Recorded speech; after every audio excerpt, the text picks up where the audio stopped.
Hello everybody, welcome to our event tonight, a part of the Young and Black series on Black female identity within the UK. We'll give it a few more minutes just for everyone to get logged in and join, and then we will kick off. So great, just so we have enough time to ensure that we are going through the conversation today and each speaker has enough time to speak, I will be very brief with my introduction. So my name is Shanice and I work at UK Youth. UK Youth is a national leading youth organisation working across the UK to ensure young people are equipped and empowered to thrive at every stage in their lives. We do this through running programmes, resources and support through our local networks, the UK Youth Movement, which is made up of 7,000 organisations across the UK, reaching 1.6 million young people.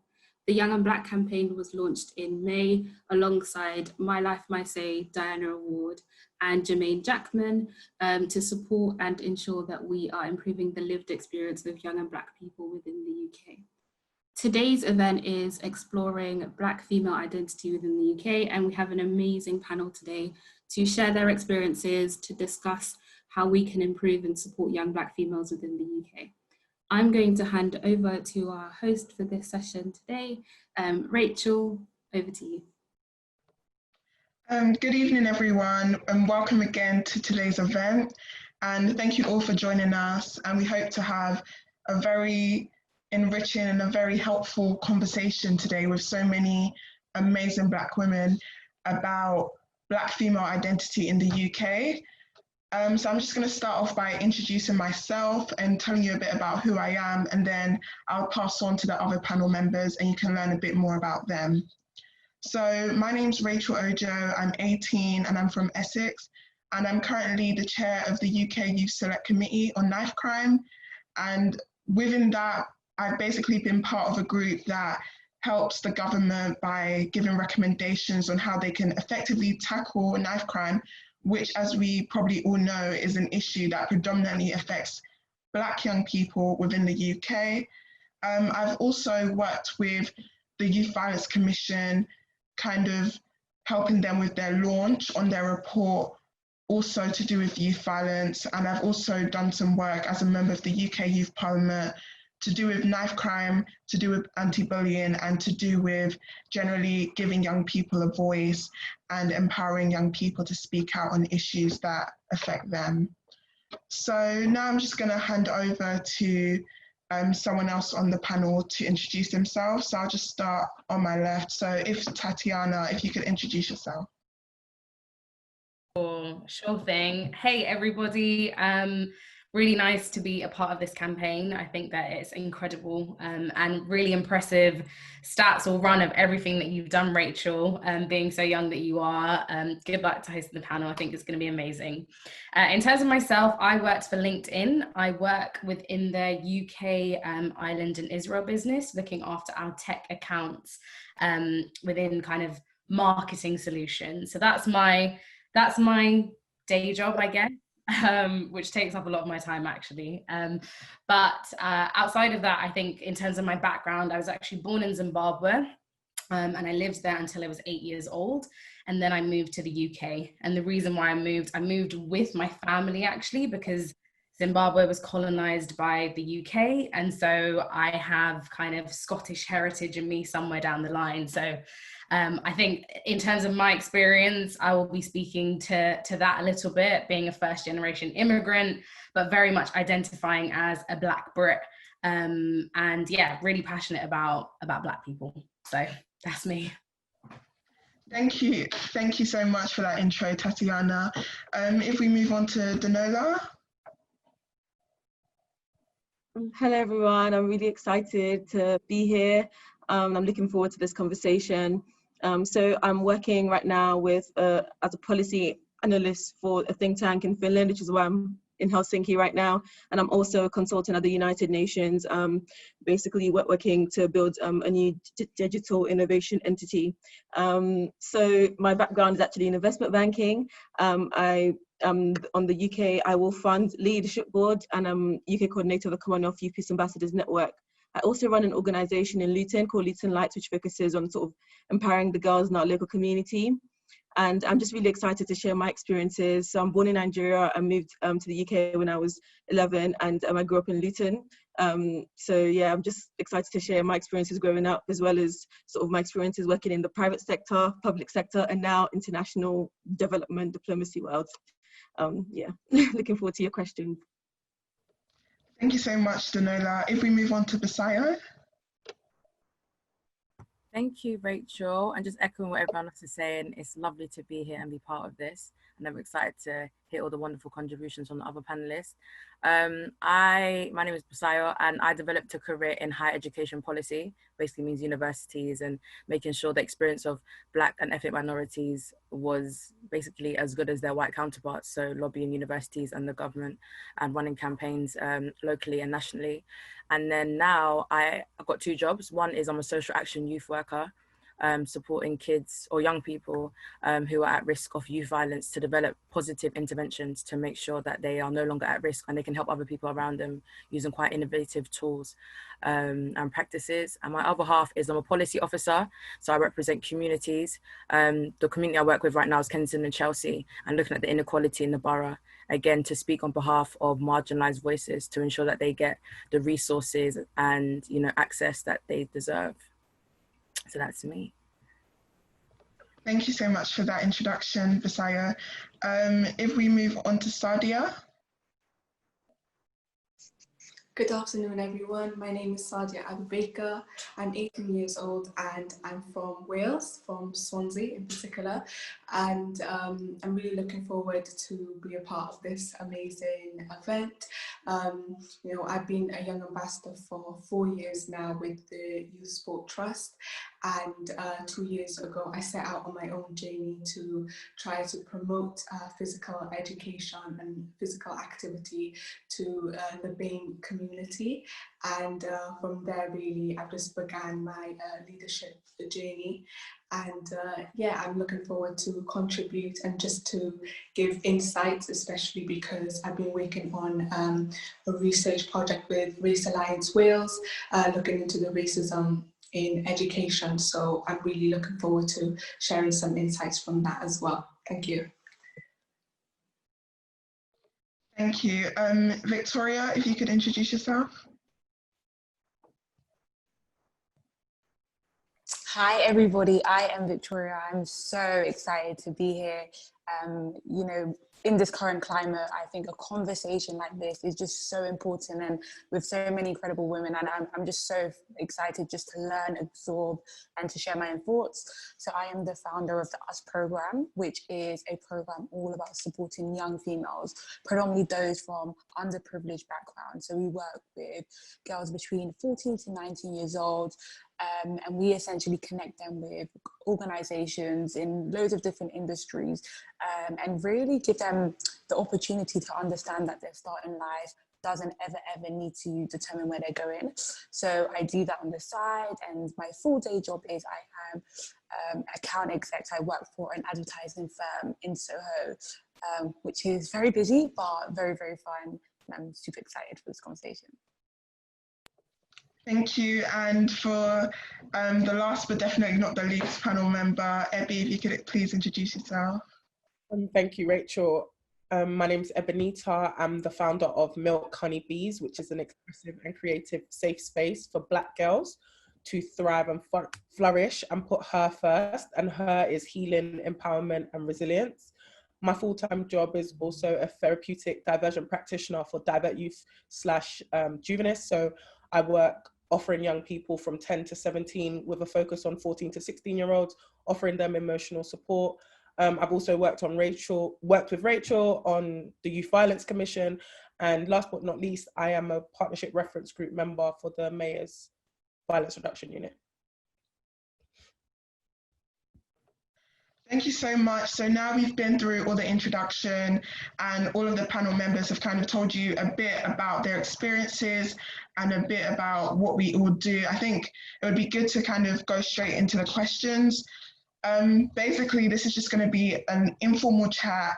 All of the panel members are just going to share their views on the question, and we're just going to have a discussion about these issues that are really important to Black female identity, specifically in the UK. and just kind of share our own experiences and our own views about what is going on in today's society and what can be done to kind of enrich the experience that Black females in our generation and also in generations to come have when they're living in the UK. So the first question that is open to all the panel members is, what has been your experience as a young Black female living in the UK?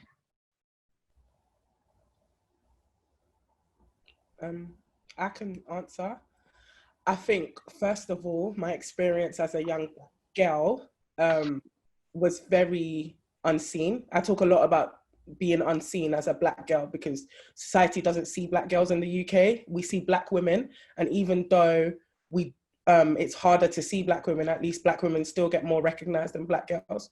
So my experience as a Black girl, like I said, was very unseen. It was very judged, and it was very much about how I looked rather than how I felt.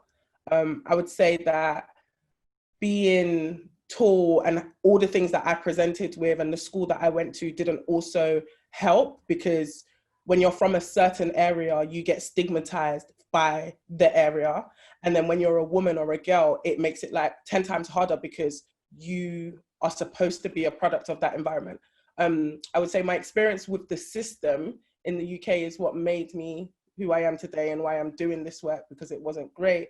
But I also think that, and I've been sitting on this for a while, I think that the language that we're using in terms of the word female is also a problem, and it's also what doesn't help us and our experiences, because when other races are talking, I don't really see other races use the term female, but when it comes to Black, we always see Black female and not Black woman and girl. I'm here for it to be called what it is. I'm not a female, I am a woman, and I work with Black girls. Thank you. I think just in response to what you said, I think definitely in terms of people saying that there are a lot of stereotypes towards Black females, there's a lot of stereotypes towards Black girls, and I think that is something that needs to be resolved.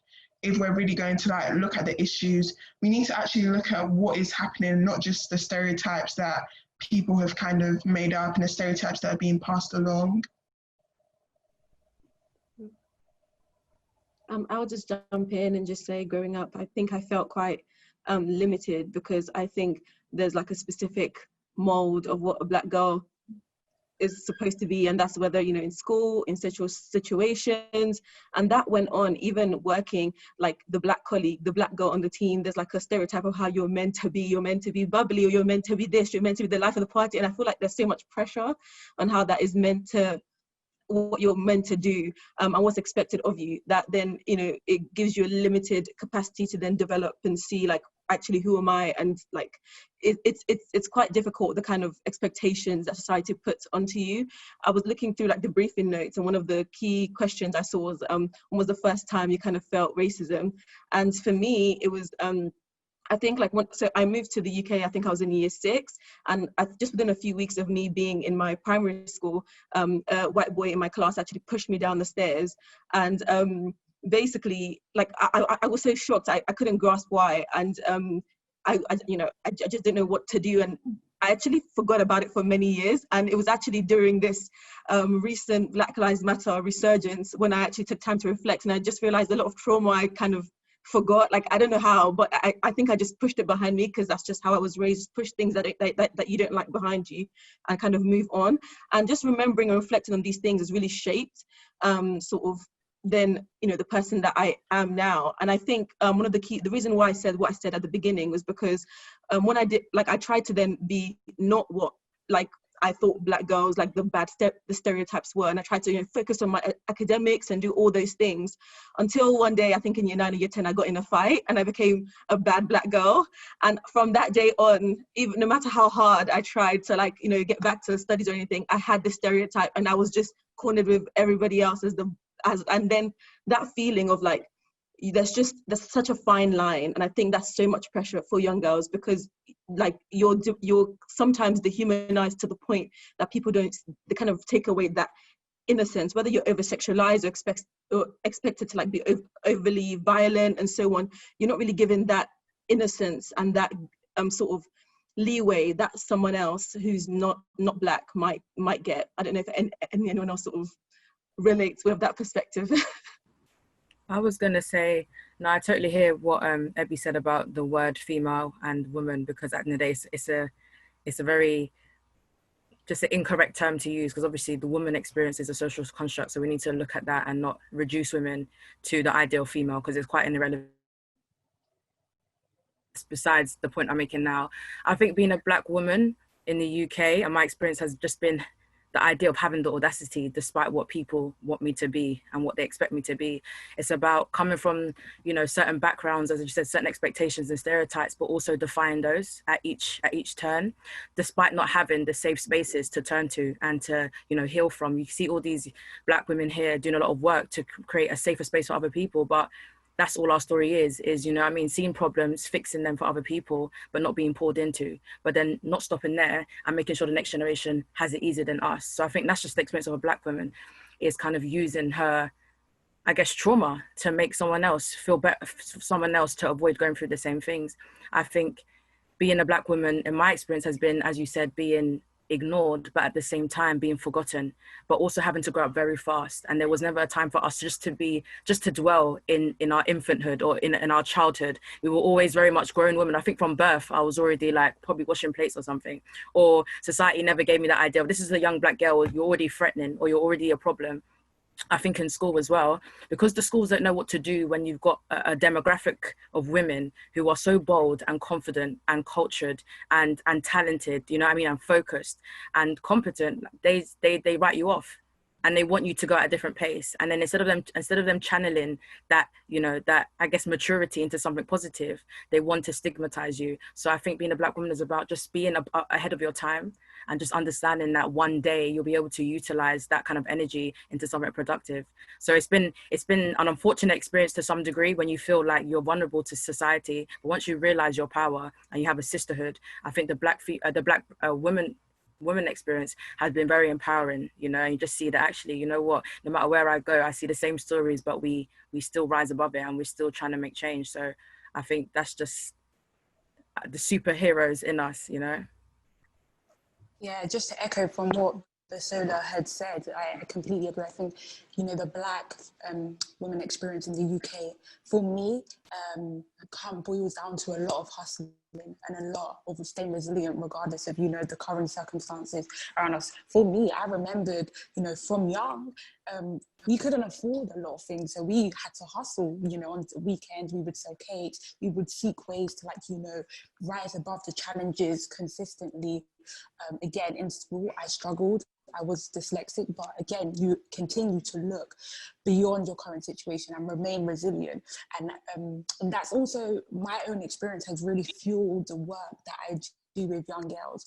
I've had the opportunity I've been blessed to, you know, speak to loads of different girls from different backgrounds, and that innate ability to understand, regardless of, you know, what they're going through in the current situation, to keep on seeing the positive, or to keep on using that to fuel the next step and to rise above their challenges, is what I think is one of the key. And I think it's also important to establish that my work looks at the different intersections, because I also like to consider race against class as well, because again, I'm a working class black girl, and I think that's important to establish as well, to and a factor of why why my experiences have been defined in a particular way. But yeah, my experiences have been defined a lot by hustling and rising above constantly and seeking ways, even if, you know, the system says no, or, you know, my teacher says no, or, you know, I get rejected from a job, failed a subject. It's constantly, you know, and it's unfortunate, but we have to work harder, we have to do better, we have to rise above it.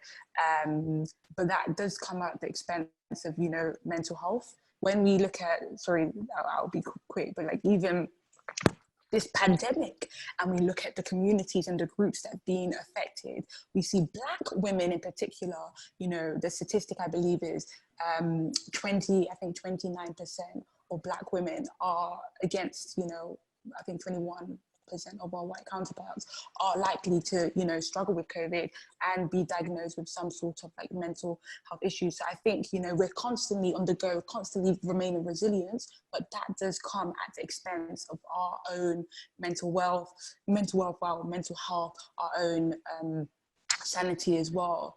So it's complex, I think, definitely.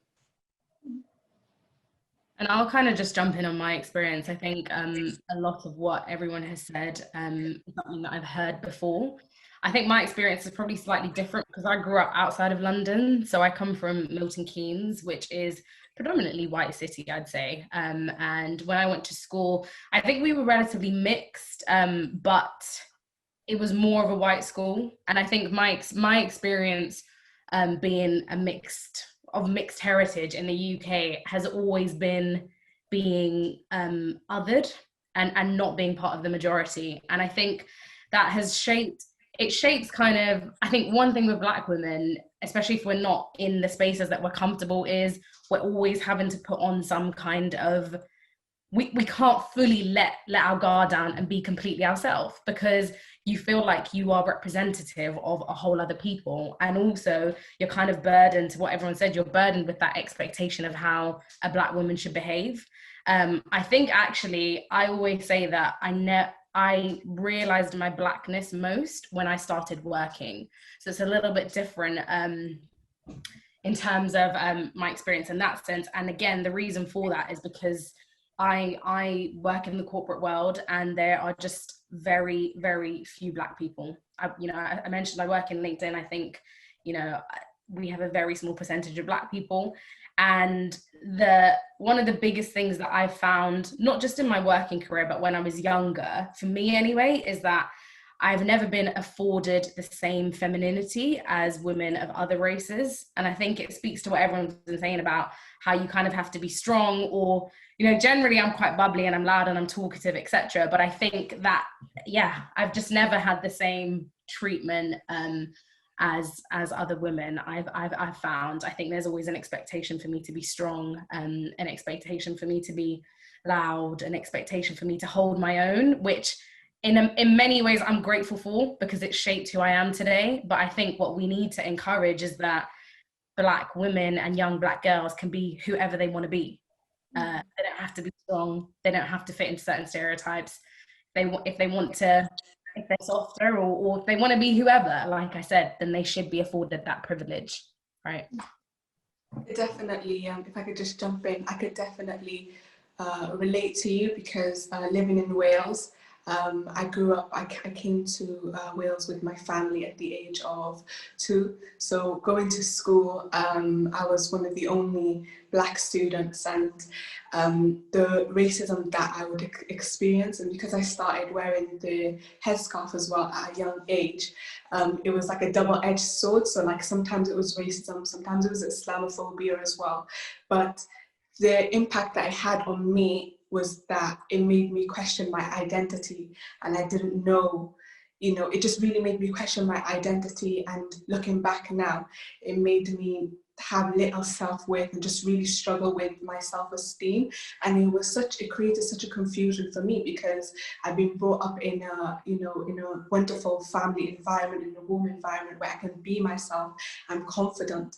But when I go to school, I don't fit in, you know, I'm marginalized, and I feel like I can't disintegrate into society. So it was like a really big confusion until I think about 2 years ago, I realized I can be whoever I want to be, you know, and I should love all elements of my identity, and I should be confident in my own skin. I should be confident as a Muslim girl. I should be confident as a Black girl, and I can achieve whatever it is that I want to achieve, and nothing's going to stop me. You know, Islamophobia is not going to stop me. Racism and the institutional racism that exists in the education system, I'm not going to let that stop me. So I think that for me, that's my story, and that's my experience.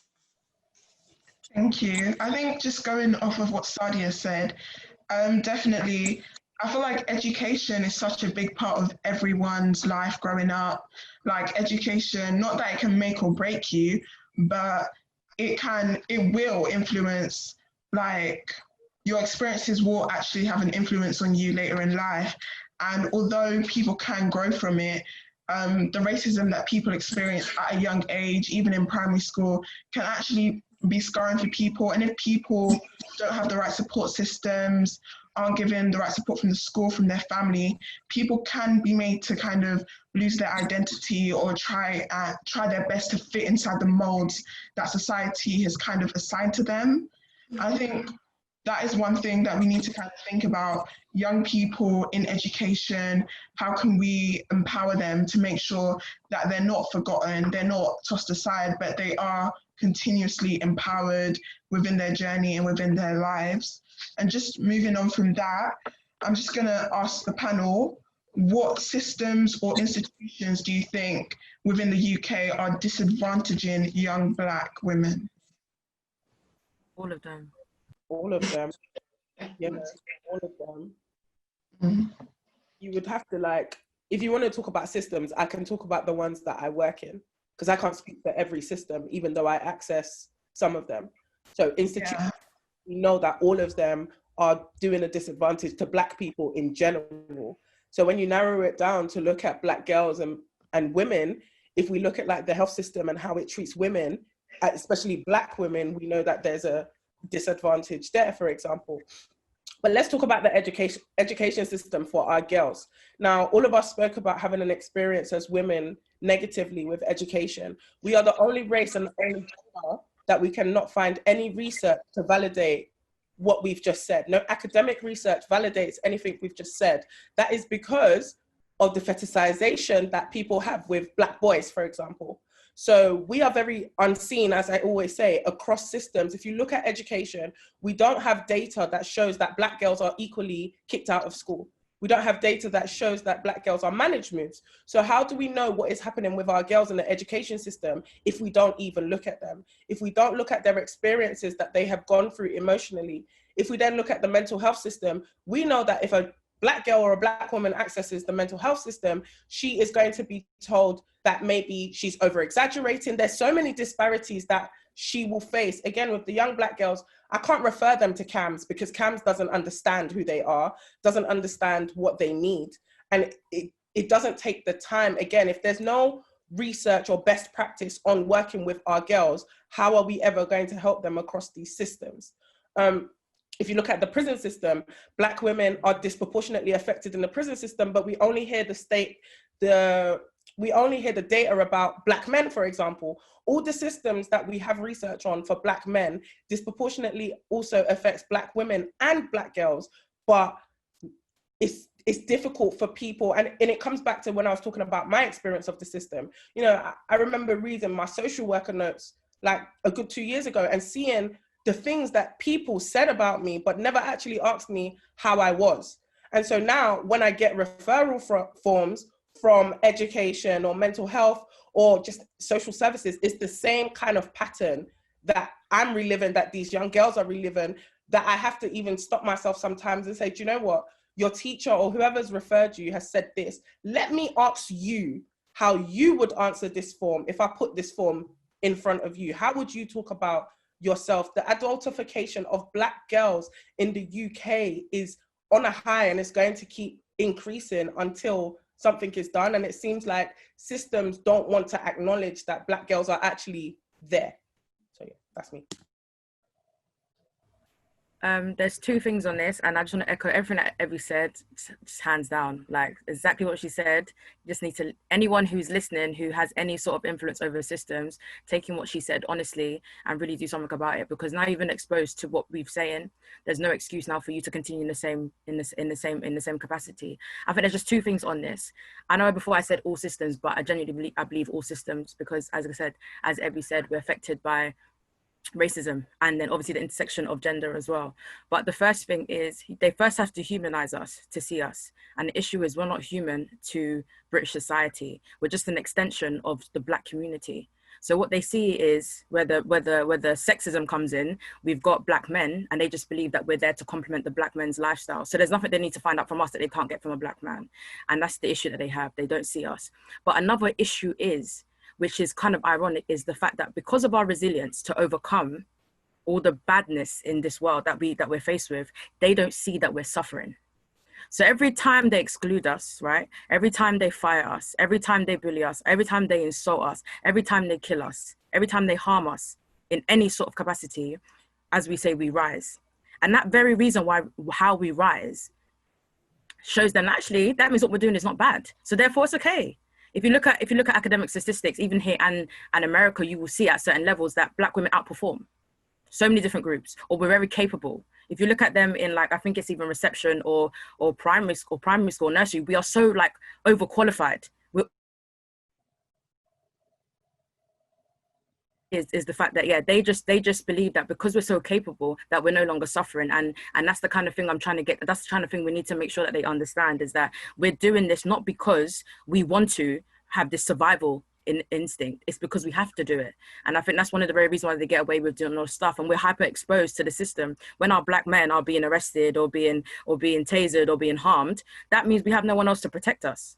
And this is not me saying with damsels in distress that we need men to protect us, but you understand that if you have a community, then there's one line of defense. But we have to go out there on our own. And other communities, they've got their men in their household because they're not being arrested in the same capacity, or they're not being excluded or being victimized or criminalized. And for us, we have to do everything. So I think that's one of the issues, that how they fail us all is because they don't see us, they don't humanize us, and they take our resilience as, you know, as basically meaning that we don't need support and help, and therefore the help is delayed. If I could just add a quick thing, I do think that institutions and organizations in the UK do tend to hide underneath the BAME umbrella and use that as an excuse to basically not do what they're supposed to do to support Black women, because now, you know, there's a lot of conversation going on and people are like, well, we've got this amount of BAME population and so, but when you actually disaggregate this data, you see that, of course, Black women are not necessarily, for example, if you look at the cabinet, they'll be like, well, it's really a diverse one because we have, you know, Priti Patel and all this, we've got a BAME population, yeah, but where is there a Black female there? So I think that BAME umbrella can sometimes be something very dangerous and something for institutions and people in power to hide behind. And that's why I personally would prefer for data to be disaggregated and for people to be able to see actually what are the experiences, and then even break it down further, even amongst the Black population, you know, Caribbean people, African people, first generation, there's just not enough interest, or not just, no one cares enough, basically, is what it comes down to. No one cares enough to actually check what's happening. No one cares enough. People just want to just hide behind diversity and inclusion and this BAME umbrella, and I think that can be quite dangerous. Sorry, just a quick point to add there. Yeah, I completely agree. And what you said, you ended with that no one cares. And unfortunately, the hard reality is, you ask like what systems are in place, you know, for Black women, or do Black women this justice, deserve this? I think we need to first and foremost remember, like, these systems were not built for us, and they, like, it works. As sad as it is, let's be honest, like, we are in corporations and companies where, you know, yeah, Black Lives Matter. If we're being completely honest, yes, Black Lives Matter, you know, has happened, and they, you know, they're gonna, you know, try to do this and have this new agenda. But in 6 months' time, let's be completely honest, things will go back to the same thing. And unfortunately, it will take another incident to reignite this fire and, you know, keep the conversation going. These systems were not built by us. And I just want to even read a quote from, you know, Stella Danster, and she's a historian, and she said this: we have to take it upon ourselves to keep on documenting our own lives, because if we do not, our stories will die with us, and it will be someone else who takes it. And unfortunately, how things are, like, these systems aren't built for us. But I think we need to now take upon ourselves to build our own systems, or build our own safe spaces to keep these conversations going. Because, like I said, and I keep on repeating myself, it works, and it will continue to work. And I think, as much as, you know, there are flaws in some of the systems that are established, but I will always go back to, like, you know, I believe in this country, like, especially Black women as a force, you know, education and entrepreneurship are ways that we can now continue to build our own system. Like, for example, recently it was released that Ghanaian women as a whole, when it comes to entrepreneurship, they are the group leading the way. And, you know, this is major. So, and I think, you know, sometimes we can spend so much time looking at the problem and looking at, the holes, instead of, you know, putting our energy together as one community, collective community, and look, how can we channel this into building our systems and rising together? So yeah, I think it's broken, but we need to remember it was never for us. We need to create our own spaces.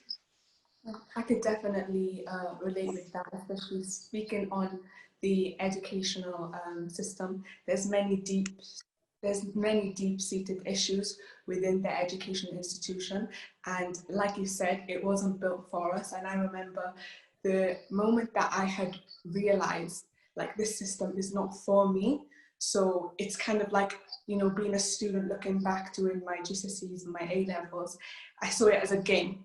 I saw it as, this system is not for me and I fit nowhere into the system. So I have to kind of work my way through it. I have to figure out my own way that I can still win. So it becomes like you need to then create that mentality so the system doesn't end up actually being a disadvantage to you. It's like, how can I use what I have and the support services that I have so I'm not being disadvantaged by the system, you know?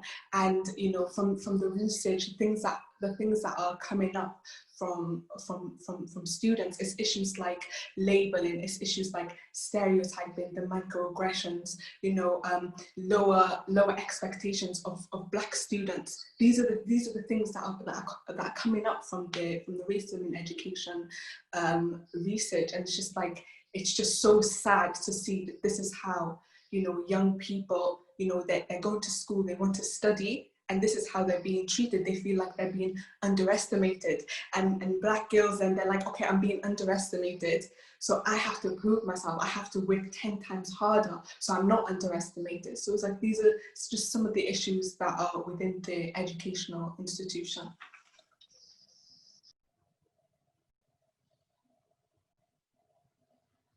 Thank you so much for that, Sadia. I think, like, we've spoken a lot about education, and like we've spoken a bit about like how the institutions weren't necessarily made for us.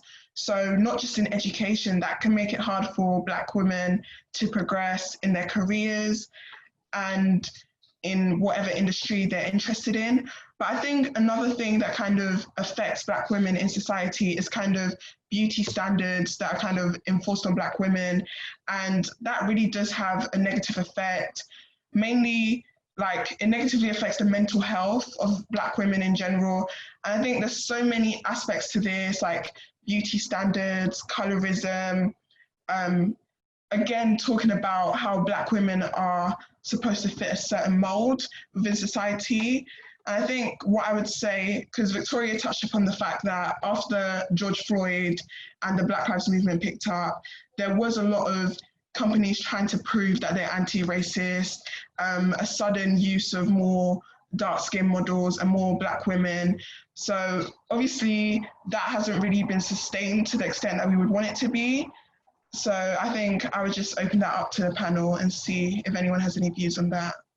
If I could just jump in here, like, I totally hear you, especially as a dark-skinned girl growing up. I feel like, because I've had aunties, people who love me, buy me bleaching cream as like birthday gifts because they feel that's what's gonna like actually help my life improve. So, and it's not coming from like a place of hate. They genuinely believe like, oh, like you're achieving a lot. Like what's really gonna take you to the next level would just be if you can, you know, be beautiful like in their eyes. And so coming from that kind of like background and originally from Nigeria, where there's a big obviously bleaching culture, and then being in like the UK, where even within the Black population, because I would say even growing up, the people who would call me like names because of how dark my skin is were people even within sometimes the Black community. So actually reckoning with that, where you're facing racism from external factors, and then even within a community, you're hearing like a lot of things. And of course, you just know, I'm just, you know, nowhere near like what the beauty standard is, just for so many, you know, other reasons. So I think reckoning with that fact, and then like growing, I studied economics at uni, and we studied a module called Economics of Beauty and what beauty is, and the fact that actually not being seen as beautiful by someone could make you not get a job, could like affect your life in so many ways. It affects you in the marriage market. It affects, like, so people just say, oh, it's just because people didn't find this person attractive. No, it's deeper than that. It can actually affect your prospects in job, in being paid, in how you're favored for something, whether it's to do with your livelihood, whether it's to do with like entrepreneurship, whether it's to do with actually growing capital in funding for like a venture capital or something. So it really runs deep is what I'm trying to say. And the other thing I wanted to say is when it comes to kind of like dating sites and so on, I've had a lot of people sort of recommend like, oh, you should go on this dating site and so on. But the biggest fear of my life, it's not even to do with this or that. It's just literally, I can't put my mental health through that. As a black, as a black girl, as a dark-skinned girl, and just the horror stories, like, I just feel like just the layers of trauma, it's just, I can't even begin to unpack that for my whole destiny. Like, I just can't. So that's the thing, like some things that may be seen as fun and just casual. Someone said this earlier, being a black woman, like you have no choice but to analyze these things. Some people just be like, oh, it's fine, I'll just join the site. No, you have to think as a black woman, as a black female, or actually not female, sorry, a black girl or black woman, is it okay for me, for my own mental health, to even try this? I don't know if anyone else wants to add something. Yeah, I think if I just quickly add something, definitely it's basically just society kind of enforcing things on us. Like you even see it in young children, like in primary school, maybe they don't want to wear their natural hair or they want to kind of conform to societal expectations. And I think we as like black women, and also as a society need to kind of empower each other and encourage each other to kind of stay in touch with our culture. And even though we see things like cultural appropriation, where qualities that black women naturally have aren't appreciated on them, but are appreciated on other races, we need to still kind of stay true to ourselves and keep encouraging each other. Can I just add to that? I definitely echo that, Rachel, but I want to talk about the beauty standards around hair, because when we talk about cultural appropriation, we have to also look at the fact that for a long time, like you said, when you're in primary school, you know, the hairstyle I've got now, if my mum gave me this in year 9 or when I was 9 years old, I probably would have like kicked and screamed because I didn't want it, but I had no choice. And funny enough, like I've got beads in my hair currently. And it was only this afternoon that I realized that I'm walking around freely with beads in my hair, the same beads that when I was in primary school and secondary school, I would get in trouble for. And so what we also need to think about is how can we protect our own beauty standards and protect ourselves from cultural appropriation, as well as protect ourselves from the harm that, for example, the experiences that we go through in terms of beauty standards are causing us. Because I think it's not just about the products and things that are being sold, it's also about how we view ourselves and what we see of ourselves out there. If when we're seeing dark-skinned girls, all we're seeing is Lupita or these beautiful Australian Sudanese models who are like 6'3" and have beautiful features, if that's all we're seeing, how are other people going to emulate that? If we look at girls of mixed heritage, I know girls of mixed heritage that don't actually have curly hair, but all we ever see is girls with mixed heritage with a certain texture of hair or a certain eye color or a certain skin tone. I think that we also ourselves as a community and as women need to protect these experiences so that the Black girls and mixed race girls that are looking at us have somewhere to say, you know what, she's wearing braids and her braids are fine, I'm gonna do it. Or she's confidently wearing her weave, or she's confidently wearing her wig because that is her crown. And I still don't understand why in the UK we don't have a Crown Act. If we know that hair is disproportionately affecting people from getting jobs, we should emulate what America has done and take on an act that says that you cannot discriminate Black women or Black people, full stop, against their hair. And I think it might be difficult here to emulate, but I think it's important. I think that places need to take that on board because you see it happening far too often. Yeah, I think, do you know what? This is one of the, I think I saw a tweet or a meme. I don't even know which one it is these days, but something about like, something about girls with braids are ugly or something. You know, some stupid thing that someone who was hella bored just wrote. And obviously in the beginning, people want to laugh and be like, it's banter, but you can just see the deep rooted hate towards women who dare to be different. It's not even dare to be different, dare to be themselves now. Do you know what I mean? I think people even think we're trying to be different. It's like, nah, us being ourselves or embracing our culture is something that we're being penalized for. So this is why I make a concerted effort. If you know me, I'll try and have just different braids all the time. And not because necessarily I feel like it's the only hairstyle I like, but we have to understand that the context we're in, us older Black women are walking role models for younger people. That doesn't mean I can't have weave one day and be like, that's for me. But I have to think about, actually, the moment someone sees me, they might feel like, oh, if Busai's in a certain position and she's wearing weave, maybe the weave was an integral part of that success. So now I'm like, you know what, let me wear my braids, because at the end of the day, if it's my braids that doesn't get me where I need to be, then I shouldn't be in that place in the first place. That's one of the things we need to instill in ourselves, that if you have to risk your hair for that particular accolade, then you need to rearrange or think about why you want it so badly. Don't get me wrong, there's time to be strategic. There's also time for us also to look at the insecurities that we have. And as women, we have to look at how intrinsically linked it is to how attractive we are. Because it's not just affecting us Black women, right? It's also affecting the Black men. They're also growing up with these images, and then they're also making those associations of what is beautiful and what is attractive, and go, you know what, and therefore he's rich, so therefore when I'm rich I want to get that girl. They're making all these connections at a young age, the same way we are making those connections at a young age. So we need to also think about, it's not just affecting us, it's also affecting the young men in our society as well. And that's why they have those kind of ideologies. But ultimately, not just hair, body types. Listen, I'm a big economics fan, and if you know me, I'll link everything to economics. But even separate from the insecurity, when I was working in schools, I would see young Black girls, let's say in secondary school, spending roughly £1,000 more than their white counterparts on how they look. Because if you're looking at the weave, we're not just getting premium now weave that we used to get, that was 10, 20, 30 pounds, and your mom would just be like, calm.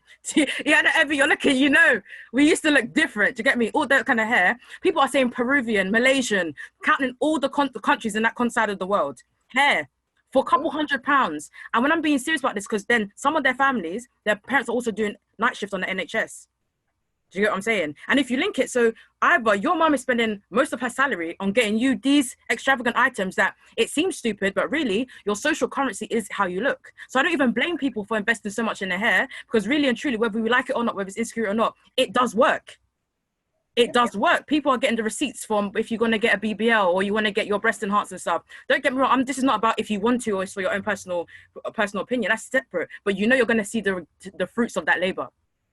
So when I'm looking at this, I'm looking at the economic point of view. Is if we look at our context in this country, we can't even afford to have such stupid ideologies anyway. There's better use of our money. We're out here looking at how do we raise money for a Black Lives Matter campaign, or funding kids who need to get into Oxford and Cambridge or whatever school they want to get into. Someone saying we haven't got £5. But trust me, if that new hairstyle came out, we will find the money. Or if there was a particular motive, we'll find the money. So for me, if we look at economics as well, even if you don't agree that, colorism, all that is in it, think about the economic experiences our young people are going through. They should be enjoying themselves, being carefree, walking through, being like, yeah, okay, I'm going to focus on my grades, but they can't, because they have to focus on how do I look at such a young age. And that's one of the reasons why it even irks me the most, because I'm like, you're missing out on your childhood. And it goes back to how we were experiencing it in school, because we weren't just sitting in the classroom going, okay, let me think about maths. We were looking at, okay, after school as well, before school, how do I look, how I perceive, which guys are going to like me. You miss out on your whole secondary experience anyway, of guys liking you from certain demographics anyway. Do you get what I'm saying? So it's a deep issue, and we got to look at it from all angles. Otherwise, we're not really going to understand just how much it's ridiculous. Not even just sad, it is ridiculous. We haven't got the money to want to look like another race anyway. So it's cheaper for you to look like the way you look. That's just my advice to everyone else. No, I definitely agree, but I also want to shout out to the young Black girls who are really, really doing hair right now and doing their thing with these braids, because I tell you this, the reclaiming of braids, the reclaiming of natural hair, and even the young Black girls who are selling hair and selling eyelashes and doing all of those things to put it back in our community. I respect you. Keep doing what you're doing, because at the same time, that's how we are going to be able to bring things back into our community. For all the girls that I worked with last year, every single one of them has some sort of beauty business that they're running. Now, when we dug deep into that unraveled a lot of other things that echoes what Busayo said. But at the same time, I do need to give them their props where their props is due, because the girl that did my hair is younger than me. And yeah, you know, so they are also not relying on the premium 2 packets and waiting for mum to be able to buy them like we was. They are reclaiming themselves, still missing out on their childhood and their girlhood, because they're spending so much time having to look a certain way and ensure that their female or girl counterpart looks a certain way as well. But yeah, do you know what? Clap for yourselves, because you lots are really doing your thing. Yeah, no, it's so true. It's so true, Evie. And what you're saying at the end of the day, like, we also need to remember times have changed. And as much as we want to go back and we want to change things, like this generation, they're ahead of us. Some girls that are younger than me that attend my events, yeah, their eyebrows are looking better than me. But, you know, that's how things are moving. And I think, you know, I definitely agree with the point you were saying, Basola. Like, it's damaging to see, nonetheless, to see what's going on. But at the same time, yeah, we have to give props to them because, you know, some of them are using this, you know, they're using this like to make the lemonade. Like, this is the lemons, and they're using it to like change and like invest in themselves. You know, so I think at the end of the day, I do agree with you, but you know, if we're pulling it back into our community, big up to them. And apologies for saying your name wrong. Yeah, and I think I agree with everything that everyone has said. I think one thing that what I'm hearing and what is true of us is that women are subject to an unrealistic standard of beauty in any case, but there is so much more representation the lighter you are, basically. And like, colorism is a real thing. And I think I always say that I never purport to have the same experiences as a dark-skinned Black woman, because I'm afforded a lot of different privileges because I have fairer skin and because my hair is a certain way. And I think one thing that I have realized in my experience, or what I believe to be true in any case, is sometimes I feel like I'm a much more palatable Black, particularly as I operate through kind of the corporate sphere. And I think a lot of that ties in with this standard of beauty, and being, you know, not dark skinned, or you know, you're just the right amount of Black, or you're not too Black, so we can accept you more. And I think even to things like wearing natural hair, I know some of my friends who operate in corporate world would never wear braids. Like, I have 2 friends who I know just categorically don't wear braids. And sometimes I do encourage them and be like, guys, you should do it. But then I also appreciate that the reason why maybe I have the confidence to do that is because I'm not going to be subject to the same level of judgment or discrimination or prejudice that they are. But that said, I think hair, like, I completely echo it. I like I said, I was born in Zimbabwe, and I think that the way that race and colorism works is very, very different there, because it was literally a regime that was orchestrated around proximity to whiteness, and they literally separated people based on their color. And so I relaxed my hair from the age of 7, and it was something that, like, no shade to my mom at all, that was the norm. And I always wanted my hair to be straight, and I only went natural in 2012, and like, big up that resurgence of that. And I do think hair is a really powerful thing to kind of claim who you are, be who you are. And I always encourage people to, whatever spaces they're in, like, wear your hair however you want to. But again, I always like want to caveat that my experience is completely different, and maybe part of that confidence is because I get seen in a different way to dark-skinned Black women.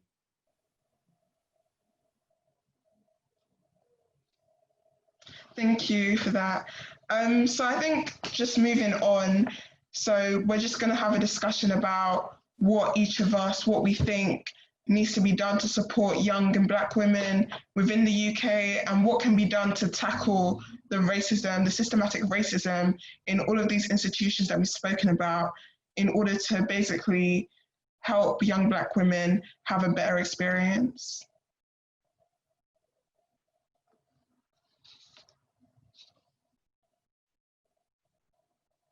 Okay, so I'll just start off. I feel like in terms of supporting young Black females, it's important for them to have role models that they can look up to.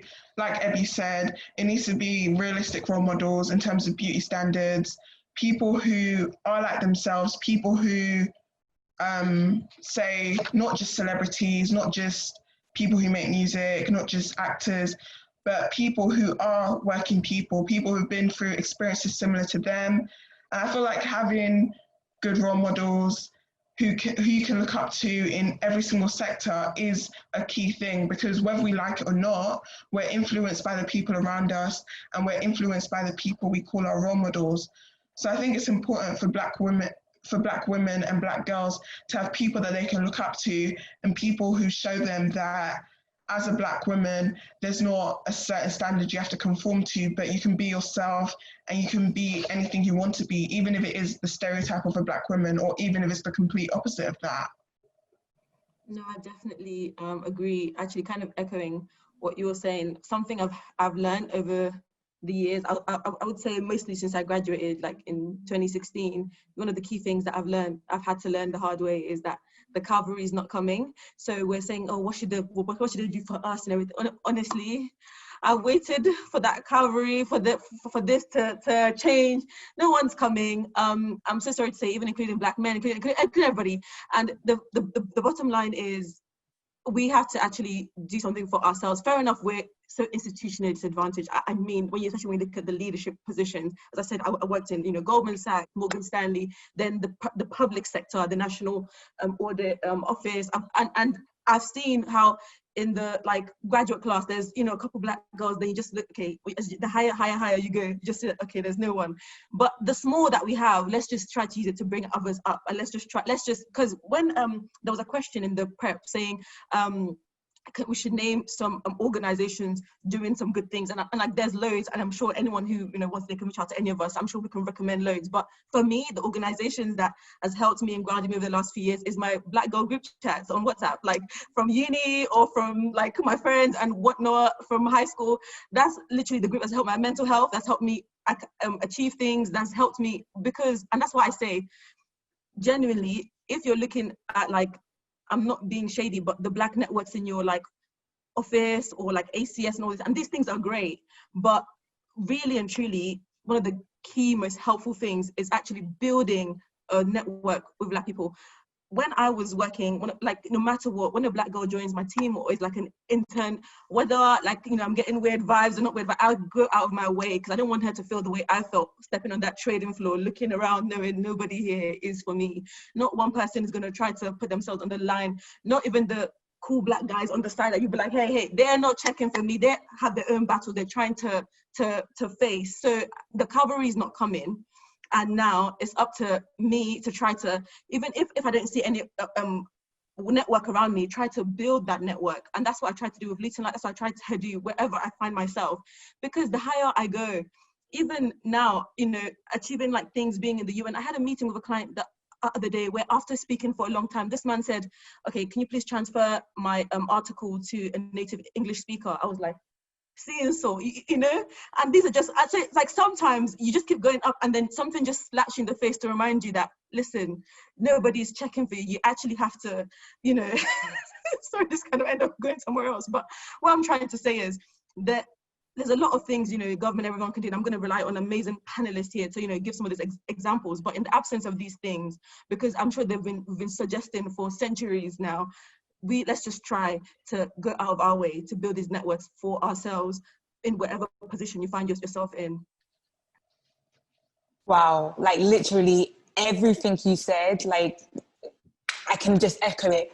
One of the things I wrote down for this question is we need to build for ourselves. And like you said, no one is coming to save us. And like I've said, we've had protests, and we can't do any disservice to those because, they've brought about awareness, But at the same time, it will die out and something else will happen and life keeps on going. We need to build for ourselves and keep the same hunger, or the same pain, the same pain that we felt through, those moments that we were walking on the streets. We need to carry those daily. And I think, we need to build for ourselves, and that comes through, I mentioned before, education and entrepreneurship, build up and then give back to our communities with our time, our resources. And it's whether it's small or big, just speaking to constantly one girl or, joining, volunteering at your local youth club. But essentially, completely agree, no one's coming to save us. We need to build for us, and if we keep waiting or we keep holding this government accountable, like I've said, like I said, unfortunately, they don't care. The system works and nothing's going to change. So build for ourselves and then give back to your community. That's my point. 2 points. You know what, I totally hear you, and I feel I'm so unapologetic about this, but I feel like we're doing it. I just don't even think there's anything really left for us Black women to do apart from just perfect what we're already doing. Because when you deep it, I get the context we live in, which requires us to work hard in any other or other communities to make sure that our own come through, but we're learning as we're going along. And I rate all of us for even thinking before we even get to where we want to be, for looking back early. So I just want everyone to know that we're already doing a lot. A lot of us aren't even in places to even pour out to others, but we're still squeezing and we're still trying. So for me, I just want to say, it's not really a question for us Black women. What can we do more? It's for everyone else. That's the honest thing. And if we want to get really into it, if we look at our community, everyone else, all the other intersection in the community, well, mostly probably like Black men, but other privileged people in our community need to look at how are they helping us. There's always things about, I think, as Dinola said, about like how to build your career, how to be this, how to do that, and really and truly, those aren't the issues. The issues, we haven't got a safe space to be ourselves. And you will see that a lot comes from someone who feels like they have a safe space, who's, when they pour their emotions out, it's looked after, that they can reflect on what they're going through and have people that they know will look after them. That's something that we haven't got. Leave us to our own devices and give us that, and you'll see we'll flex higher than we're already flexing. But you're not giving us the basic thing. And you know why? Because that requires you to see us as a human being. You're seeing us as robots who only need some logistical formulas to get to. I don't need to know how to become a boss. That's some logistical formulas for some robot. I'm sure I know what to do. It's not difficult to read. But how are you going to make me feel like I'm worthy of something?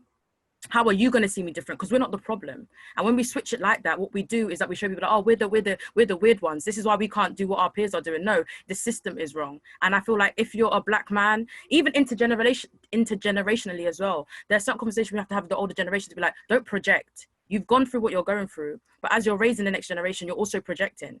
And these are the kind of things that if we did have to do anything, is have those intergenerational conversations. Understand that some people are still bound by the customs of their parents, and therefore they can't do the things we're doing. There's something that comes with age that gives us the freedom to step out and have the sisterhood. Some people are isolated geographically, digitally. They don't have these spaces, or everyone around them is still suffering from the same thing. So if there is anything, those of you who are confident, and there's many of us who are confident, who no one told us that it's something productive, use that and say, you know what, there's a reason why when I speak, I don't have the same fears as other people. Use that to influence other people around you. You know what, give them the confidence. And I think one last thing is, just try and be unapologetically yourself. I know we change all the time, and I know that today we want to look like this person, tomorrow we look like that person, today we want this, and that's fine. But if I see a Black woman, even I think that's why Insecure was such a good TV show for many people, or those other, like, you know, those people who look like quirky or untraditional Black girls, because it's like, rah, I don't even want to look like them, but I want the confidence to do them, to do me the way they're doing them. And if we are able to have the diversity of all Black women, not even just how we look, but how we think, how we see things. If we were all able to debate and not have the same opinion, I would love it more, because it's like, rah, and we're still cool. Because me being a Black girl isn't contingent on whether I believe everything you believe, but it's the fact as a Black woman, I'm already enough, and that's fine. I'm gonna keep it moving.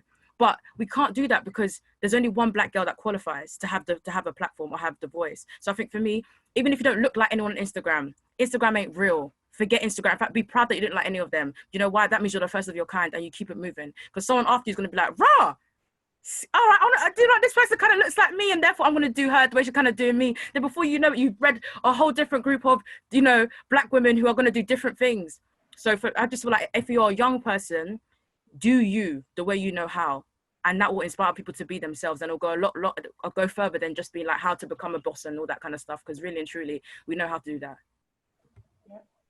So I'm going to echo everything Basayo said, literally everything. And I'm going to be a shameless plug. What you can do is follow at Milk Honeybees on Instagram and Twitter. The reason why I'm going to do that is because that's where it's at. You need to support the things that are already there. For us to be able to build, it starts with supporting the things that are already there to support the next gen and building the things that they need to build for themselves. Basayo touched on this, and this is the reason why I love the work that I do with Milk and Honey, but it's so important. The emotional side, you know, there's so much Black girl boss, Black girl career. Every time it's always around how we can achieve more. And I'm not saying that we shouldn't. I'm all for it.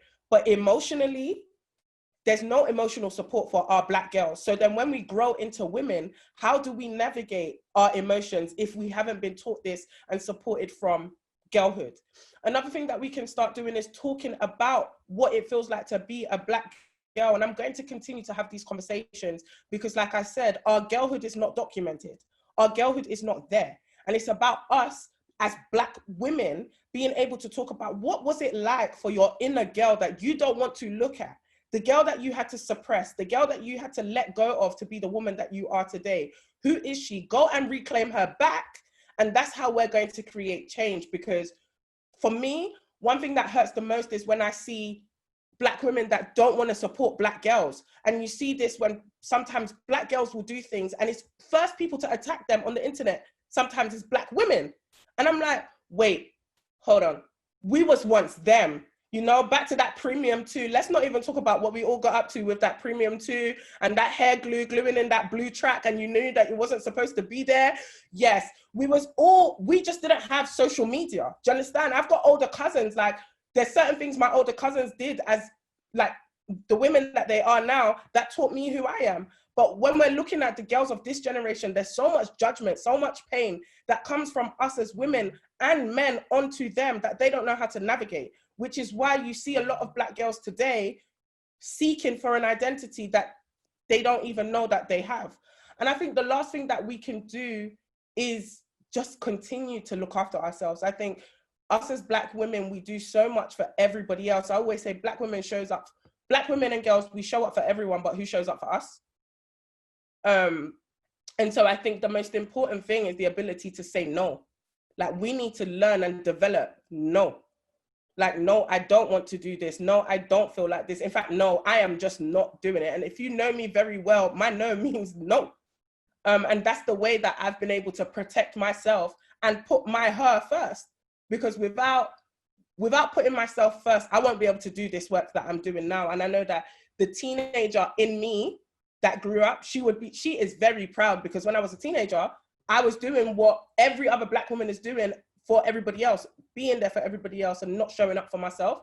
And I think as Black women, we need to start showing up for ourselves and looking after ourselves a lot more, because we can't fix it all. And the thing is, if no one's going to help us fix it, well, leave it to be broken, because it's not our job and it's not our responsibility to save everyone, because they're not showing up for us.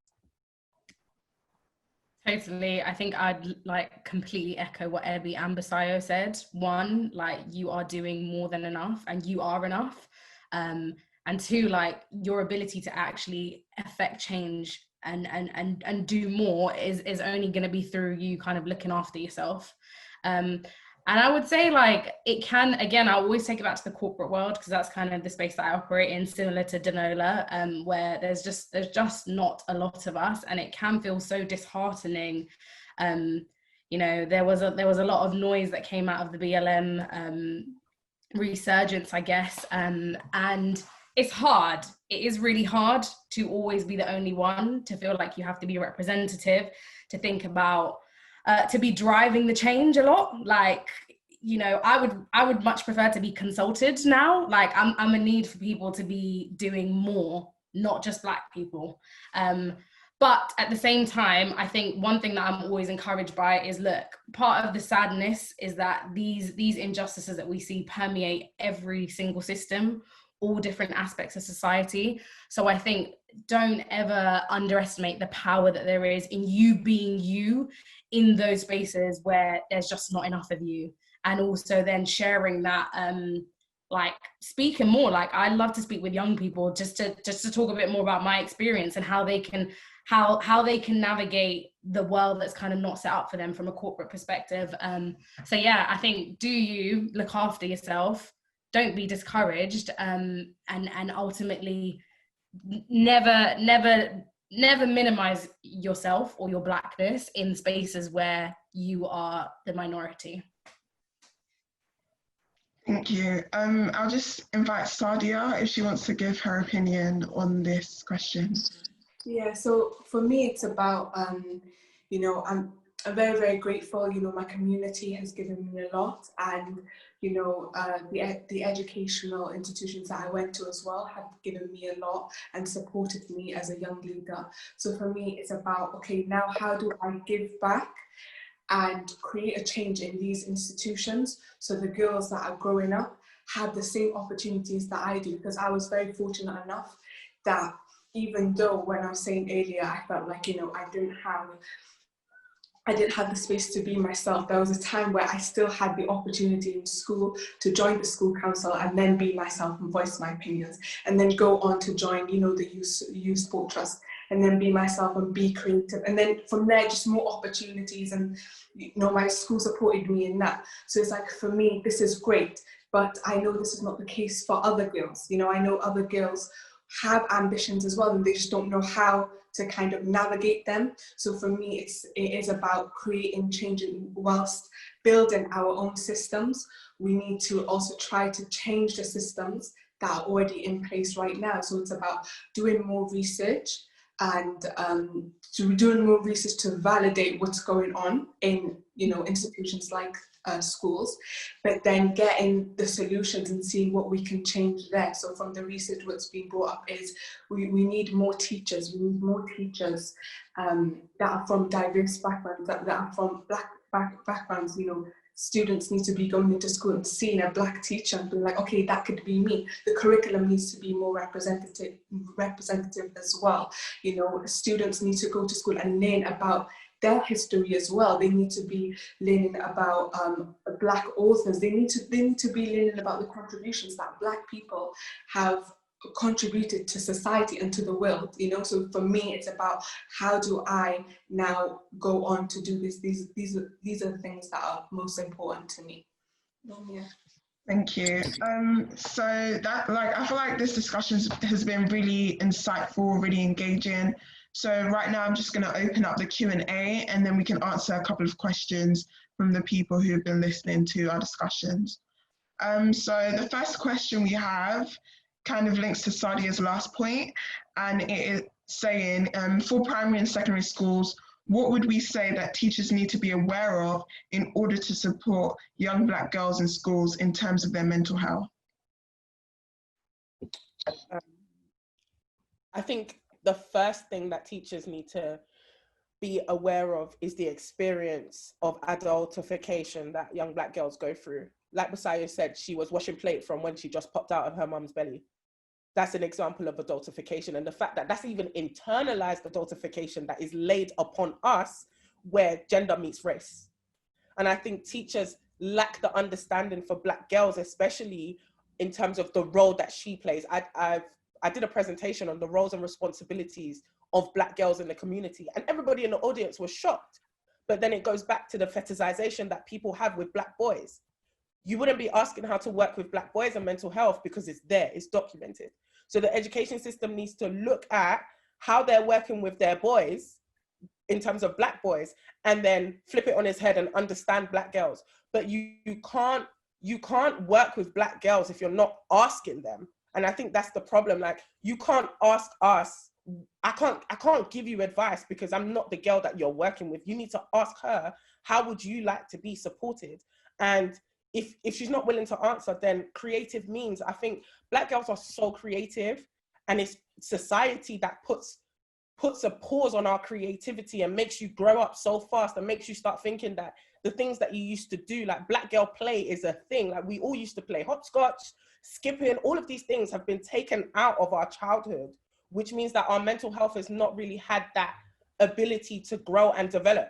And so with these girls, I can't answer that question. You need to go and ask them and prioritize the things that they're going through now in this generation. But on top of that, I think another thing is, when something bad happens in the Black community, that run to protect boys and men is what needs to be done for girls. So for example, I work in a community where there's high violence, like knife crime and whatever buzzword you want to use for it. And all the time, and Rachel's heard me say this time and time again, we're always talking about Black boys, but what about the Black girls who are the sisters, the cousins, the aunties, the girls in the community who mobilize that community and don't have anybody to speak to? But they come into the education system and they're penalized for the fact that their top button was done, or she lifted up the table because she was angry. Stop thinking about how they're presenting and the emotions that you can label, and start asking them about the emotions that they don't even understand themselves, using creativity, because that's how at Milk and Honey we work. I don't really ask the girls direct questions unless they're comfortable, but we put things into creativity so they can express themselves freely. And that is what's helping their mental health and helping them to the point where they don't even want to leave. They want to stay a part of it because it's their safety net. So, yeah. I hope that's answered the question.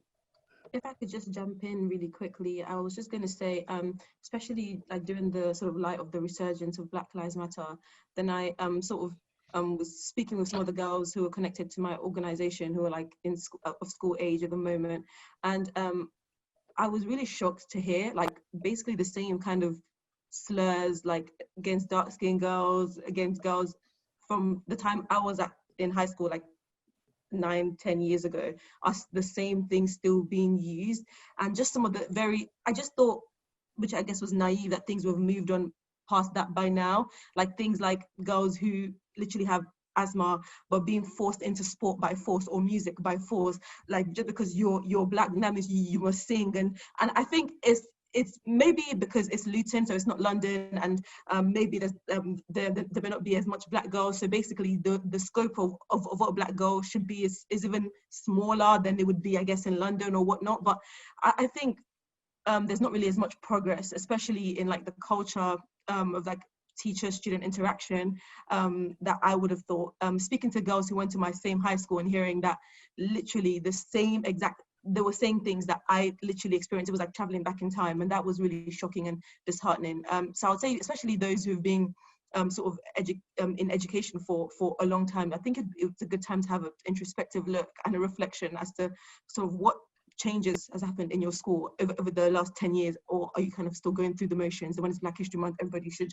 get a cake and eat rice and be like, oh, it's Black History Month, but what's the experience of the black girls actually in the school? And I echo what Ebenezer said about actually speaking to them and asking them, maybe have a focus group or something like that, as opposed to doing something prescriptive, because even we are not necessarily in that school, and every school is different, and again, every black girl is different, like so different. Even to my ancestor, I'm so different that something may work in a specific place, I may not work somewhere else. Can I just say, it's, for me, I just find it funny how you would even hire teachers or have staff that don't know how to deal with different groups of people, knowing that's the demographic in your school. So it needs to even start from, why are you hiring people that aren't well versed in the communities that dominate your school? Sometimes I even feel like it's a passion project for these careerist teachers who want to go to a school and help it from the ground up. You know, a school that was going to get pulled down and has a lot of black or brown people in it. You have no expertise in this area, and it's a fundamental requirement to make sure these people thrive. So for me, it's, you need to ask yourself, why are you in that position anyway? Do you get what I'm saying? And you need to also have the humility to step away from this role and go, you know, I'm not even best placed to do it. No matter what you want on your CV trajectory, if you want to be head teacher in 4 years' time, that's your own business. You can't put our young people at risk just because you want to be in a role that you have no skill set for. That's my personal opinion. And I think echoing whatever people are saying in terms of, I saw something again online where it was like all the girls that the teacher said were too aggressive ended up being the most outspoken, confident, successful people these days. Every girl that you knew that used to be like, you're talking, look at where we are now. Do you know what I mean? You tried it, but we said no. Do you get what I'm saying? So you need to find productive ways to channel whatever you feel like this black girl is bringing to the table, which most of the time is that she's too advanced for the environment that you're putting her in. Not only is she probably going through some sort of social economic experiences that prevent her from being able to sit in this classroom and engage with you in the way you want her to, which is separate from probably what you're teaching her is something that doesn't even complement her anyway. But at the same time, you need to figure out, if it was anybody else, if someone was sang too good, you wouldn't kick them out of school.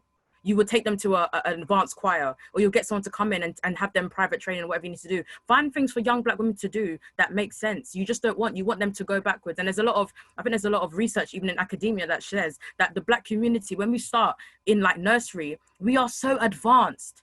But because of the pace and the curriculum of the school and the environment, and our social economic issues that we experience, we then actually fall back. And let's call it what is racism that we experience in school, we then fall back. So for me, I think one of the things that schools can do is look at themselves. How equipped are you even to deal with this conversation? Because I'm tired of giving people who have no range this conversation. It's not for you to do. And you will realize that the own biases you have is that you don't feel like our community can teach us better than you could teach us, most of the time anyway. So. Thank you. I think what I would say about that in terms of teachers is, like at my stage of education, because I'm going to university, kind of encouraging young people, because like the jump from school to going to university is where a lot of young people may feel like they don't have enough support, especially people who are say, first generation immigrants to the UK and they don't feel like they have support from their family. I feel like that is another way that teachers can support young people. And moving on to the next question, it is from someone who says that they're a white feminist and they feel isolated about the struggles that Black women go through. So what would we say, like, how can people of other races be allies to us? And what is it that we do, or what is it that we wouldn't want from people who are trying to be allies with us and trying to help Black women?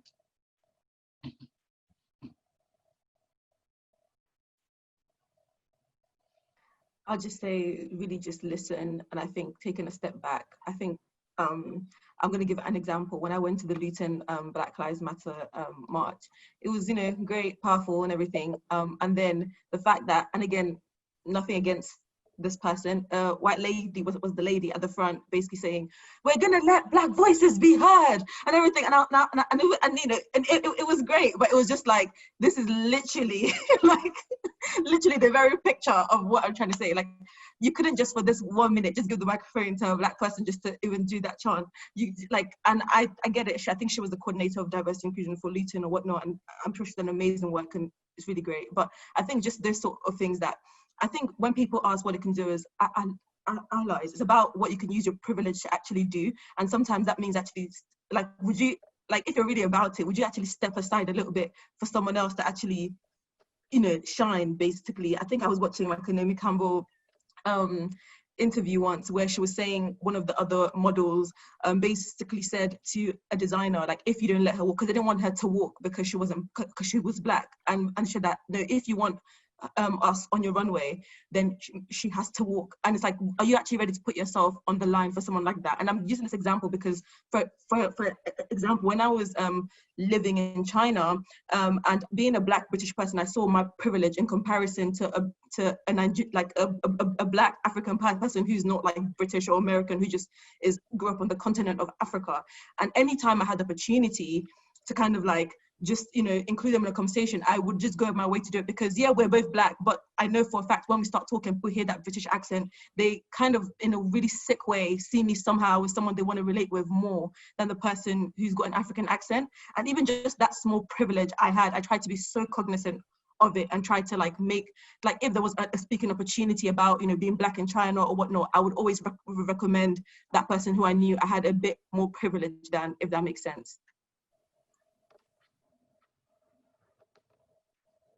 I think for me as well, it's about stepping in at the right time, and like you said, using that privilege. So being a part of the change as well, or using your voice if you see that there's something wrong, to kind of also step in and make sure that your white counterparts or other people that are maybe ignorant and don't see that there's something wrong going on, you also like educate them. So not just educating yourself, but educating the people around you, and making sure that, because it's when it comes to racism and injustice, and it's not just it's not a Black person's problem. It's a problem in society that everybody needs to try and solve. So not just see it as, oh, it's the Black community's issue, and it's their responsibility to also solve it.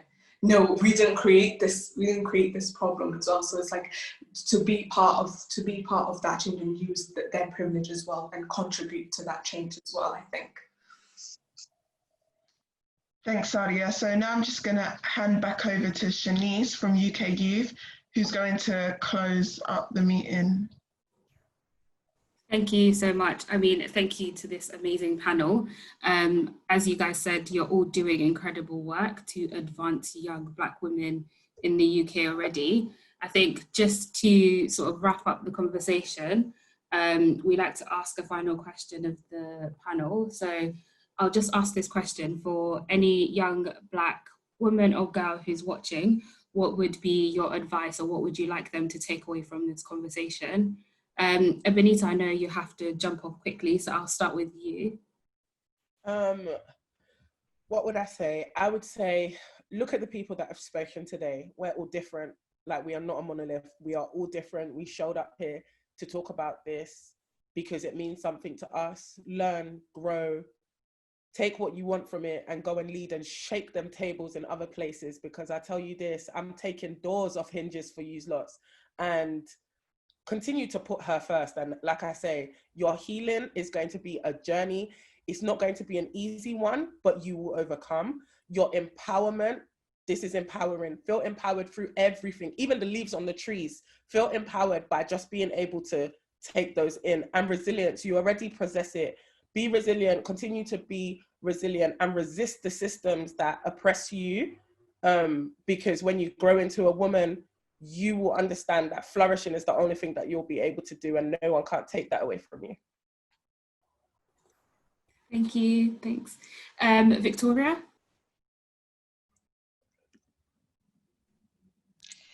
I think I just would want to say, like, you are enough. Like, always remember that. Like, you know, this world will try to make you do X, Y, Z. Social media will try to make you want to be blah, blah, blah. The people around you, but, you know, school, life, home. But always remember, like, you are enough, and use your gifts, like, whatever you are blessed in or whatever you know, you're passionate about. Like, use that and enjoy yourself. I think, you know, we've touched a lot on, like, well, not one thing but three, but like we've touched a lot on, like, you know, hard matters and topics, but like we need to remember, like, there's power. And being a Black woman, like, sorry, I wouldn't want to be anything else. So I think, like, we need to remember, like, we're bad, and, like, you know, we should be proud of ourselves, to be honest. Beautiful. Thank you, that's beautiful. Danola? Oh, I just loved everything everyone just said, like, my heart. I would say feel the fear and do it anyway. The amount of times I've been so scared to, like, put myself out there to try to do something, because I just know I'm just not the person that they're expecting. I'm just not the look that they're looking for. I'm just not, like, you know, academically, I didn't go to any of these top universities. I'm just not the person. But I just kind of just put myself out there anyway, though I'm so scared and nervous and everything. And it's like a work in progress all the time. But I would just, that's the biggest advice, just feel that fear and do it anyway. And when you get to wherever, and you may never feel like you're there, because I mean, we're always going somewhere. But when you just get even that one step up, please look back and help out that Black girl coming just right behind. You may not feel like you have loads to offer, but it's so important that you try to pay it forward and make that a culture. So the higher up that we go, we're really building, like, the community as best as you can. And I think I love what Victoria said as well, just knowing that you're beautiful. That's something you need to establish within yourself. Nobody, whoever, anywhere is going to be able to really establish that for you, and it's a journey every day. But just make that, like, a path, like, that you want to get to, make that a goal as well. Thank you so much. Yeah. Thank you. Tatiana? Yeah, I would just say be unapologetically yourself. Like, be completely whoever you want to be. Do not be confined by society's expectations. Do not be confined by stereotypes. Be true to who you are, because at the end of the day, that's the only thing that makes life worth living. And I think that the other thing I would say is don't be disheartened, don't be discouraged. You're going to come up against a lot of challenges, because as we've stated in this conversation, like, the world is just not set up for us. But also, as we said in this conversation, like Basai said, look at everyone around you. There's people, we are doing bits. We're doing bits.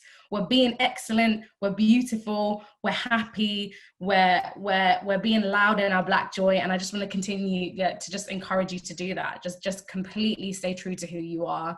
Look around you whenever you feel like the road ahead is long, because it is. But, you know, we've got each other. And again, what Danola said, 100% pay it forward. Thank you. Basayo? My sisters, man, honestly, I just wish, you know, you could be here for ages, but I think just always remember that the things they hate you for now, they're gonna beg you for it later. And I think that's something that every time I see growing up now, people are like, oh, Basai, how'd you get here and that? I'm like, trust me, you guys used to hate it back in the day. Do you know what I mean? But people just aren't ready. People don't understand it when they have it. But once you go into it and you realize you have it, then you're forcing everyone else to see what you have. And probably even alternative, they probably already know what magic is inside you already, and they don't want you to know it. And I think that's the most scariest thing. When they see a young Black woman know who she is, it frightens them. So they spend their whole life trying to convince you aren't who you think you are, and you really are that special person. I think the world seems so small right now, And it seems like where you live, who your friends are, is so suffocating sometimes, and you're only who you see. But trust me, the world is a big place. There's a lot for you to explore and find out about yourself, which you're entitled to do in any fashion you wish to explore it. But that also means that you've got a wide support group that you don't even know about yet. You know, you didn't know us, most of us here before you came today. That don't mean we're not cheering you on. That don't mean before we go to sleep and we're praying and we're meditating and we're talking, we're not thinking about the next girl somewhere else who we don't even know your name, but we know you exist. Do you know why? Because we know that we didn't exist to other people, and now some people know our names and want to know what we're doing. And it's not about us saying that's the goal, it's for your name to be heard. It's for you to always understand you've always got a silent audience around you clapping for you, and that's all you ever need to hear. Don't listen to what society is saying. Don't listen to what these people are saying about you. They always say, like, it's not what you're called, it's what you answer to. So you need to figure out, who are you answering to? What do you want to do? And you go with that. Be strategic as well. This world it don't play fair. It's not the rules that we grew up with. It's not a Disney movie. But at the same time, know just enough what you have to do for them to kind of leave you alone. But after that, you excel and you fly, because you're going to do it. And if you ever need anything from anyone, make sure you control what you consume, who you engage with. Just because I said they're in your school don't mean they have to be your friends. If you need someone online, if you want to talk to us, if you want to, there's an organization, reach out to them. I'm telling you now, if you want to reach out to me, you want to have a conversation every month about something, I'm here to do it. Because what's the point of doing all of this if they say charity starts at home? There's no point trying to influence people outside, and the people around you have access to you feel like they can't get that inspiration. So I'm sure on everyone else here, if there's anything you ever need, just talk to us, because when they say we're family, we are a family, and we're only as successful as our weakest player. So I'm in it for everyone here. So, and I know everyone else is too. Thank you. Rachel? Yeah, I think what I would say is just be yourself and persevere and continuously motivate yourself and encourage yourself. And also, don't let anyone, whether it's society, whether it's culture, whether it's even people close to you, your friends, your teachers, even your family, don't let anyone tell you what your limits are. I think just dream big and know that you can achieve anything you want to, and that, like, society loves telling Black women that they can't achieve this, they can't achieve that, that this is their role, that that's their role. But I think it's just about breaking these barriers and knowing that you are the one who defines your own destiny, and you're the one that defines what role you want to have, where you want to go, what your dreams are, and really just be yourself and be confident, be yourself, and just know that you can do anything you want to do. Thank you. Sadia?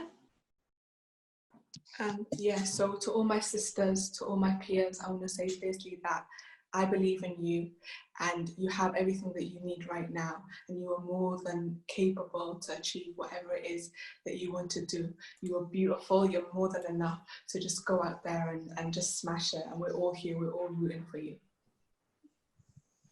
Thank you so much. Danula had a final word, so we're going to. So sorry, I just wanted to say, this time that loads of organizations are, caring about these things, this is the time to ask for stuff. This is the time to go out there, reach out to people on LinkedIn. This, if you really want to push yourself, especially how difficult it is, with employment, everything right now. This is the time to actually ask for something. And I'm saying this because the job I'm doing at the UN, I've applied before, didn't even get past first stage. I only got this job because I just asked somebody and they connected me. This is the time when everyone cares about these things, that you should actually go out there and ask for stuff. Like, literally, organizations are now trying to have these new schemes to try to bring people on. It's a time to break into that industry. Funds are being set up. And it's not that much, yeah, we know, but some funds are being set up to, help female entrepreneurs. All these things are now out there, out of the blue and everything. Yeah, it's not perfect, but the small there is, let's really then now rise to that, put ourselves out there and just get the small opportunities that are there. Let's get it. And if it's not for you, forward it to someone else, encourage them to apply, try to introduce them to somebody else. Just really try to do those things. I just sorry I had to say that. I'm sorry, Barbara. No, thank you so much. Thank you so much to everyone who's tuned in today to our second Young and Black event. Huge thank you to the panelists. I think the gems that were shared, the information, the encouragement to young Black girls and women out there is so necessary and so needed right now. I want to say a huge thank you to our supporters, Citibank and Oliver Bonus, for supporting us to have these conversations, highlight amazing young and Black women who are doing incredible things. I also just want to say the conversation will be continuing on Twitter, Instagram, on any social media platform. Just use the hashtag Young and Black. We will also be having another event in 2 weeks' time exploring LGBTQ and Black identity. So please get involved in that, share. The recording for this will be on our Instagram and Twitter at 9 a.m. tomorrow morning. So if you missed a gem and you want to rewatch, you want to share it with a friend, please do reshare, watch. And thank you so much to our panel. Thank you, Rachel. It's been amazing. So thank you so much for everyone for logging in. Thank you, bye.